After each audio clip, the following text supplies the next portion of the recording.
So I invite you to close your eyes for a moment. We're going to play a word association game. Keep your eyes closed.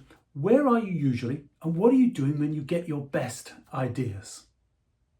Shower, bathroom, walking, jogging, commuting, playing with the children, falling asleep, waking up. And how many of you said, ooh, at work? That will be 0. Nobody ever says at work. Why do we never get our best ideas at work? Well, close your eyes again. Picture that last verbal argument you were in with somebody, bit of a screaming match, and you turn to walk away from that argument. You're 5 seconds away, you're 20 seconds away, and what just popped into your head totally spontaneously the second you turned to walk away from that argument? The killer one-liner, that one perfect, beautiful line you wished you'd used during the argument, but you didn't, did you? No. Why not? Because when we're in an argument, our brain is moving at 1,000 miles an hour defending ourselves.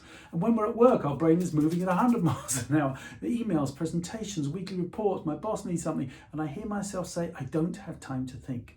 When you hear yourself say, I don't have time to think, you're in the brain state called beta. I call it busy beta, where the reticular activating system, nobody remembers it, just remember it's a door between your conscious and subconscious brain is firmly closed.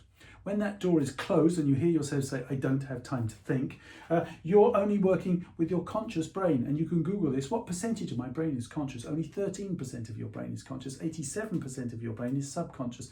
Every meeting you've ever attended, innovation you've ever seen, creative problem you've ever solved is back here to serve as unrelated stimulus to help you on the challenge you're working on right now. But when that door is shut, you don't have access to it. So what do? I run energizers. They're in the book. There's lots of examples of them. What are they? They're exercises specifically designed to make you laugh. Why? Because the moment I hear laughter, I know that metaphorically I've moved you out of beta and into alpha. I call it amazing alpha. That brain state where you are when you're in the shower.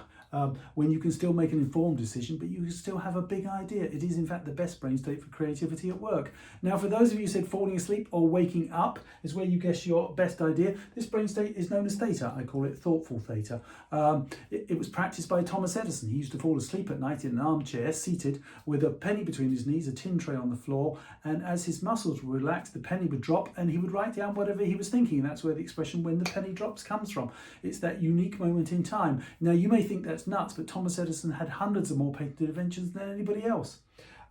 Salvador Dali practiced it. He would fall asleep against his easel. As he fell asleep, he'd fall over, and that would wake him up.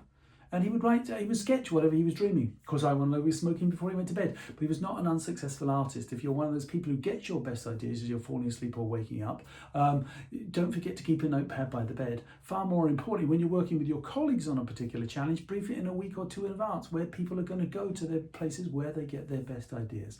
The last brain state is Dreamy Delta. It's that brain state where we are at 3 o'clock in the morning, where unicorns are flying one way, golf clubs are going the other way, but we can't remember anything about it in the morning. So probably not the best brain state for creativity at work. The best brain state for creativity at work is actually alpha, amazing alpha. How do we get there? By being playful.